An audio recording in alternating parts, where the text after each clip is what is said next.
আসসালামু আলাইকুম বন্ধুরা, আশা করি সবাই সুস্থ আছেন। বন্ধুরা, মা থাকে এক দেশে, ছেলে থাকে আরেক দেশে। মা থাকে ভারতবর্ষে, ছেলে থাকে পশ্চিম বিশ্বে। গত 2024 সালের জুলাই আগস্টের কোটা বিরোধী আন্দোলন এবং বৈষম্য বিরোধী ছাত্র আন্দোলনের চাপে পড়ে পদত্যাগ করে ভারতে পালিয়ে যান হাসিনা। পদত্যাগ করে পালিয়ে যাওয়া ক্ষমতাচ্যুত হাসিনার অপরাধের শেষ নেই। বারবার ভুয়া নির্বাচন, ভোট চুরি, জাল ভোট, রাষ্ট্র সম্পদ গোপন রাখার মতো বড় বড় অপরাধ, যা হাসিনাকে আন্তর্জাতিক অপরাধ ট্রাইব্যুনাল হাতছানি দিয়ে বারবার ডাকছে। শত শত অপরাধ মা ও ছেলেকে স্বৈরাচারীতে পরিণত করেছিল। বাংলাদেশের মাটিতে মা ও ছেলেকে অপরাধী হয়ে ফিরতে হবে।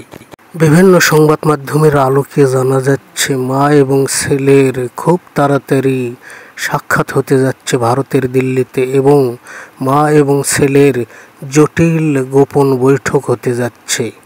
রাজনৈতিক বিশেষজ্ঞ এবং রাজনৈতিক বিশ্লেষকদের মতে, মা ছেলের গোপন বৈঠক এবং সাক্ষাৎ বাংলাদেশকে ভারত কেন্দ্রিক চাপের মধ্যে ফেলতে পারে।